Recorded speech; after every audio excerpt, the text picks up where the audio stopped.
Сәлеметсіздер ме, оқушылар? Енді ондай болса, біз осының алдында жиындардың бірігуімен және қиылысу деген тақырыпты бастаған болатынбыз. Бүгін сол тақырыпты ары қарай жалғастырамыз. Ондай болса, сабақты бастамас бұрын мына бір тапсырмаларды орындап жіберсек. Бірінші, шартты белгілерді көріп тұрсыңдар, солай ма? Шартты белгі, Нұрасыл айта ғой. Нені білдіреді? Екі заттың бір ортақ элементі бар. Екі заттың бір ортақ элементі бар дейді. Сонда не деген сөз сонда? Екі А жиынында, Б жиынында екі ортақ бір элемент бар. Бар болса, ол жиындардың несі болады? Қиылысу болады. Демек, бұл жиындардың қиылысуын елер бен дөңгелектерінде кескінделуі дейді. Дұрыс па? Келесі.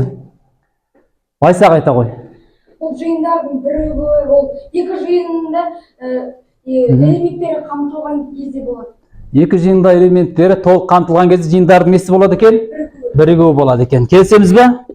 Келесі айтады, қазір бізде Нұрдас айтады. Нені білдіреді шартты белгілер? Сызбала. Ішкі жиын ұғымын білдіреді. Оны қалай біліп тұрсың? Б жиыны А жиынында Б жиынының элементтері А жиынының элементтері толық қамтылған. Толық қамтылған, яғни Б жиынның элементтері А жиында толық қамтылып тұрса, онда қайсысының ішкі жиыны болады? Б Аның ішкі жиыны болады. Отыра ғой. Жақсы. Сезім. Жиындардың қиылыспауы. Екі жиындарда ортақ элементтер жоқ. Жиындардың қиылыспауын білдіреді. Екі жиында ортақ элементтер жоқ. Сондықтан дөңгелектер қалай сызылған? Бөлек, яғни бір-бірінен алшақ орналасқан деп айтуға да болады. Жақсы. Келесі, енді бір тапсырма орындап жіберсек, ауызша орындайық. Қазір елер бен дөңгелектерін көріп тұрмыз, солай ма? Бұл тақырып өтілген, соны еске түсіру мақсатында. Жәнәділ, 8 саны нені білдіреді? 8 саны тек ағылшын тіліне қатысатын оқушылардың саны. Тек ағылшын тіліне қатысатын оқушылардың саны. Келісеміз ба? Келісеміз. Жақсы, отыра ғой. Келесі, 10 деген сан. Айсұлтан нені білдіреді? 10 дегеніміз математика тіліне де, математика сабағына да және ағылшын тіліне де қатысатын балалардың санын көрсетеді. Математикаға да ағылшын тіліне де қатысатын оқушылардың саны, яғни 2 үйірмеге де қатысады деп айтуға болады. Солай емес пе? Жақсы, отыра ғой. Келесі, 6 деген сан, айару, нені білдіреді? 6 деген сан тек қана математикаға қатысатын оқушылардың саны. Оқушылардың санын білдіреді. Тек қана деген сөзді қосамыз, дұрыс па? Ал ондай болса, енді бұл жерде осы сызбаға қарай отырып тағы қандай ақпарат алуға болады? Сызбаға қарай отырып, екі үйірмеге де қатысатын оқушыны қарауға болады. Екі үйірмеге де қатысатын оқушылар санын табуға болады деді. Ол ақпарат бізде бар ма? Екі үйірмеге де қатысатын оқушылар саны, ол қайсысы? 10. Ол ақпарат айтылды ма бізде? Айтылды. Тағы қандай ақпарат алуға болады? Кім айтады тағы да? Ал Айару айта ғой. Бұл жерде жалпы үйірмеге қатысқан оқушылардың саны 24. Себебі? Себебі бәрін бір-біріне қосамыз. Сонда бір-біріне қосқанда жалпы үйірмеге қатысқан балалардың саны шығады. Барлық бұл жердегі сандарды бір-біріне қосатын болсақ, үйірмеге қатысқан оқушылардың саны шығады. Келісеміз ба? Келісеміз. Отыра ғой. Келесі, осы сызба не деп аталады? Отыра ғой, Айару. Ал Байсақ айта ғой. Бұл Эйлер-Бейн диаграммасы. Бұл Эйлер-Бейн диаграммасы деп аталады.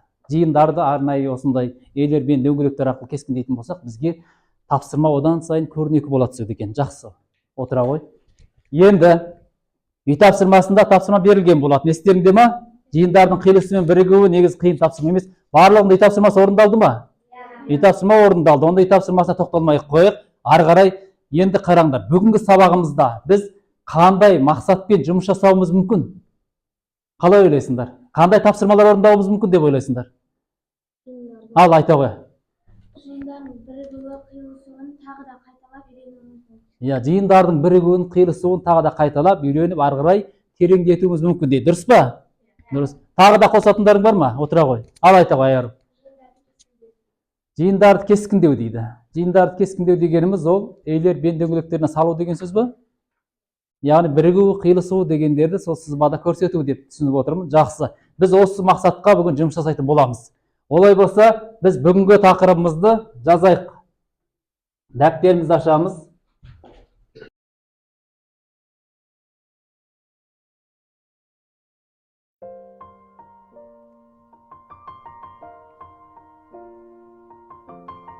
Жазып болған болсақ, енді біз мақсатты айқындап алдық. Өткен тақырып еске түсірдік. Енді тапсырма орындай беруімізге болады. Қазір топтық жұмыс жасаймыз.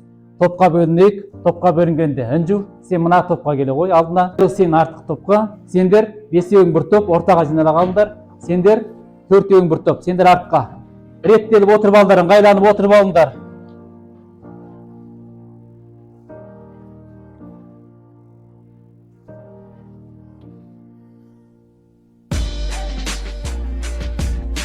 Жаздық па? Топтың атын жазып қойсақ, енді мұқият тыңдаңдар. Тапсырманы беремін. Тапсырманы мұқият оқимыз. Мәтінмен жұмыс. Мәтінді мұқият оқыңдар бірінші. Қонақтардың 15 қымыз, 18-і айран, 20-сы шұбат, 6-сы қымызды айранды ішті, 8-і айранда шұбатта ішті. 7-сы жазылды ма қымызда? Шұбатта ішті, 4 қонақ айран, қымыз, шұбаттың үшеуінде ішті дейді. Енді тапсырма мынандай. Алдарыңа таратылды ғой. Сұрақ құрастырамыз бірінші кезеңде. Сұрақтарың нақты болсын, мәтіннен ауытқып кетпеңдер.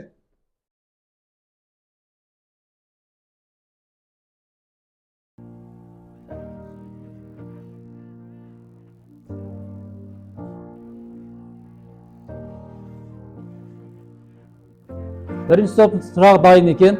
Екінші топ сұрақтарымыз дайын дейді. Үшінші топтың сұрақ дайын ба? Төртінші топ. Енді осы парақтарыңды сағат тіліне қарсы бағытта алмастырыңдар. Бірінші топ, екінші топқа, екінші топ, үшінші топ, үшінші топ, төртінші топ, төртінші топ, бірінші топқа араларында бір оқушы барып жеткізіп беріңдер. Енді бірінші сұрақ жазылды ғой барлықтарында. Енді осының астына екінші сұрақ деп, екінші сұрақ құрастырасың. Бірақ сұрақ қайталанбау керек. Сұрақ қайталанбау керек. Бірінші сұрақты мұқият оқыңдар. Сұрақ қайталанбауы керек.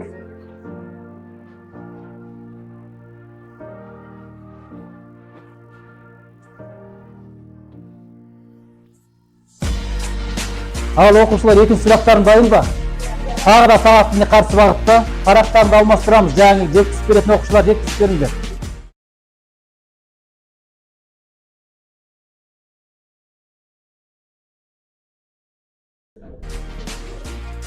Екінші топтың сұрағы дайын екен.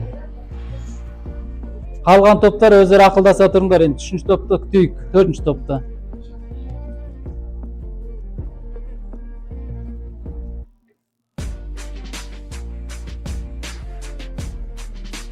Енді төртінші сұрақ құрастырамыз. Сұрақ қайталанбау керек, мәтінмен жұмыс жасалу керек. Сұрақтарың дайын болды ма, төрт топ? Енді тағы да сағатына қарсы бағытта алмастырыңдар. Енді төрт сұраққа жауап жазасыңдар.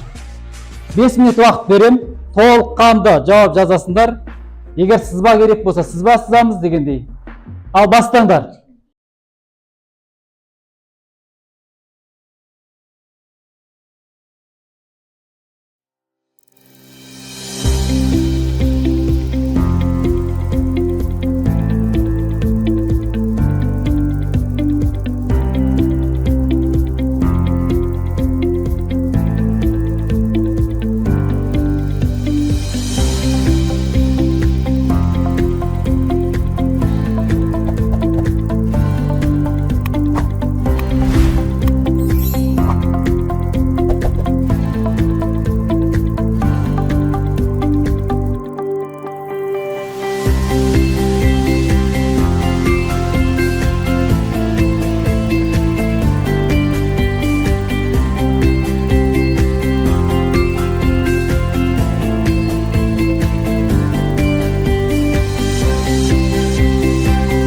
Уақыт болды, тоқтатамыз. Қазір топтардың қорғаған жұмыстарын тыңдайтын боламыз. Бірінші топтан бастай берейік. Сендер де Байсақ. Кім қорғайсыңдар? Алдыға шыға қойыңдар. Екі оқушы болса жеткілікті. Байсақ пен Жанәділ. Ана тақтаның алдына қарай бара қойыңдар. Біздің бірінші басқа топтан келген сұрағымыз, қанша қонақ тек қана шұбат ішті? біз вен диаграммасы бойынша тек қана шұбат ішкен қонақтардың 9 екенін таптық. 9 екенін таптық дейді.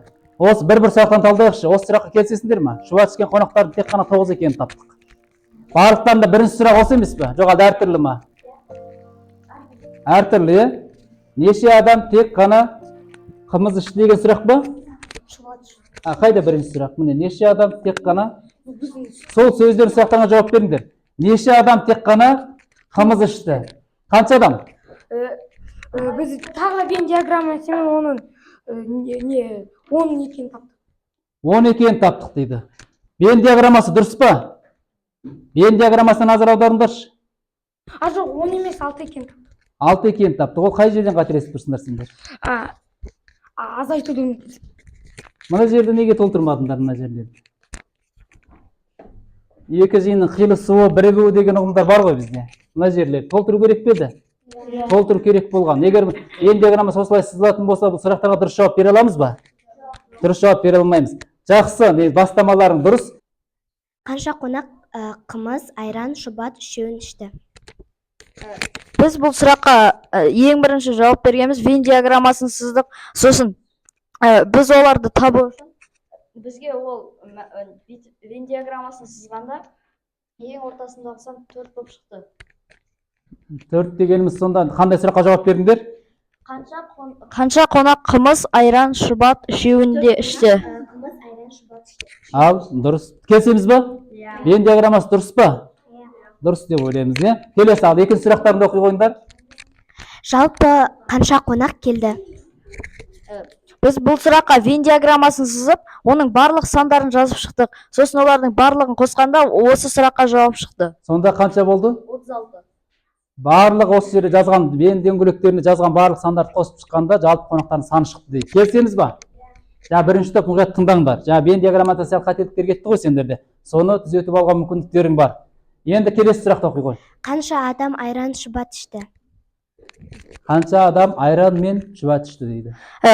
Біз бұл сұраққа жауап бергенде ең бірінші біз шұбатпен әрқайсының қиылысуындағы сандардан, мысалы мына жақта шұбат пен айран ішкен саны 8 болды, бірақ біз ортасында 4 болғандықтан одан азайттық, сонда 4 шықты.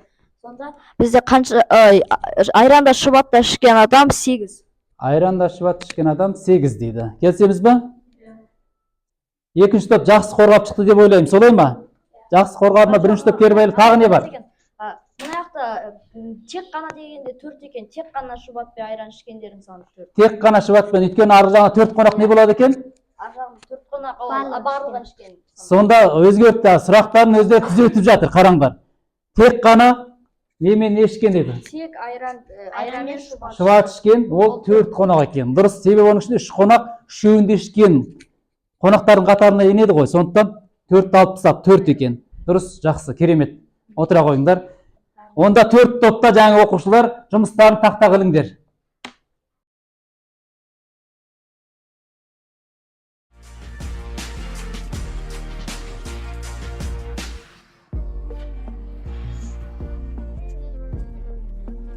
Енді қараңдар, 4 топта отыра қой байсақ. Сұрақтарын, яғни құрастырған сұрақтары мен оған берген жауаптарын, ейлер вен дөңгелектері арқылы кескін деген бар тапсырмаларды тақтаға ілді. Енді қараңдар, осы тапсырманы қорытындылап жіберсек, бұл жерде нені пайдаландық? Нені пайдаландық? Вен диаграммасын пайдаланып сұрақтарға қайттық, жауап бердік, отыра қой. Тағы нені пайдаландық? Нені пайдаландық тағы да сұрақтарға жауап беру үшін? Жиындардың қиылысуы мен бірігуін пайдаландық. Жиындардың қиылысу, бірігу ережелері бізде өткен сабақта қайталанған болатын. Соған есептер шығарып жатырмыз ба? Демек, дұрыс мақсатта келе жатырмыз ба? Ондай болса біз енді осы ретпен біз жеке жұмыс орындайық. Жалпы түсінгендеріңді енді жеке жұмыста көрсетіңдер. Оқушылар, жеке жұмысты бастаймыз. Әркім жеке орындайды. Және бұл тапсырма бағаланатынын білесіңдер. Түсінікті ме? Күнделікті бағаларың осы арқылы шығады. Себебі топтық жұмыс жасадық, біз жеке жұмыс жасадық, қайталадық, енді соны көрсететін уақыттарын келді. Тапсырма уақыт қойылды.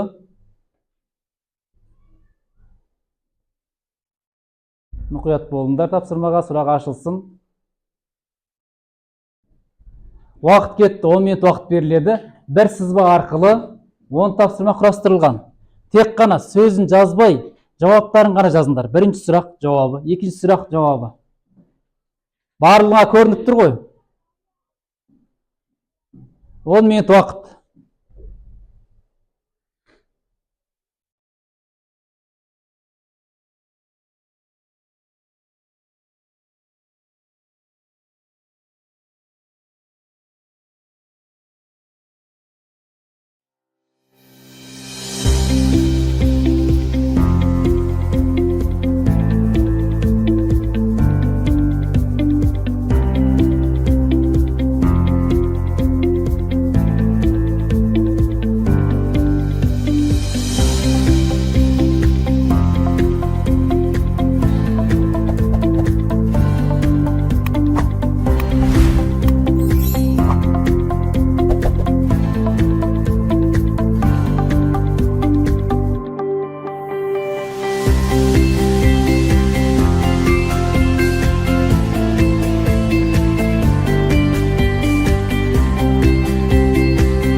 Өзіміз тексереміз. Жауаптар. Ұпай қойып отырыңдар, нешеуі дұрыс екенін. 10 сұрақтың жауабы беріліп тұр. Өздерін тексересіңдер, әділ тексереді деп ойлаймын. Бұл жерде мысалы 0 сан ешқандай жинға тиісті емес дегендер қабылдана береді. Түсінікті ма? Барлығына көрініп тұрған шығар жауаптар. Тездетіп жауаптарын қанша сұрақ дұрыс екенін белгілеп жіберіңдер.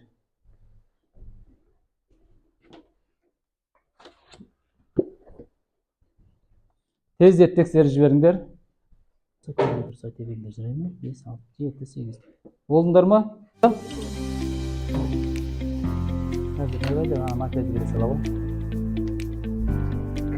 Кім жаңа? Сенде Расыл? 9. Сенде? 9. Сенде? 8 сұрақ. Сенде? 9 сұрақ. Айсұлтанда? Нұрдос? 9 сұрақ. Келесі? Айзада да 8 сұрақ. Аялада 9 сұрақ. Алауда 5 сұрақ дұрыс екен. Мақсат 9 мақсатта. Асқар? Асқар 10-нан 10 дейді. Жарайсың Асқар. Келесі. Айаруда 9. 6. Каусарда. Ең тақтадағы қараңдар. Негізі оқушылардың 70-80% 8-9-10 деген баға алып отыр. Тек қана бір 20-30% ғана 5 сұраққа жауап берген екен. Енді қай сұрақтан қиналдыңдар? Қай сұрақ қиын болды сендерге?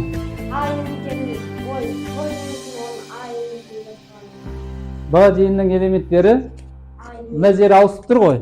Оны ескердік жаңа, ескердік. Арасында айттық қой мен, отыра ғой. Мысалға 0 саны қай жиынға тиісті?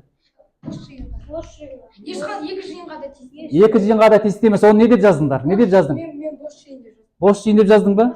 Мен екеуіне де тиісті емес деп жаздың. Бос жиын деп жазбаймыз. Екеуіне де тиісті емес деп жазамыз. Дұрыс па? Бағаландық. Енді сабақ қорытындылайық. Кері байланыс береміз. Аяла, мынандай шартты белгілер көріп тұрсыңдар ғой. Бұл шартты белгілер нені білдіреді екен? Соны қазір бірімізге додекая бір әдіс арқылы кері байланыс берейік. Ал. Бұл қандай белгі? Жиындардың бірігу дейді. Келесі оқушыға лақтыра ғой. Тиісті емес белгісі қандай көрсете ғой бері қарай. Тиісті емес белгісі дейді. Келесі қандай белгі? Мақсатқа түскен. Тиісті емес белгісі дейді. Дұрыс па? Бірігу белгісі ба? Қандай белгі? Жиындардың қиылысуы. Төмен қарап тұр ғой. Қандай белгі түсті? Бірігуі. Жиындардың бірігуі. Үй тапсырмасы оқулықтағы 804, 805 есептер үй тапсырмасы. Жазып алыңдар. 804, 805 есептер. Бұл тапсырмалар бүгінгі орындаған тапсырмаларға ұқсас, қиындық тудырмайды деп ойлаймын. Үй тапсырмасын жазып алсыңдар. Жақсы оқушылар, сабақ аяқталды. Сау болыңыздар.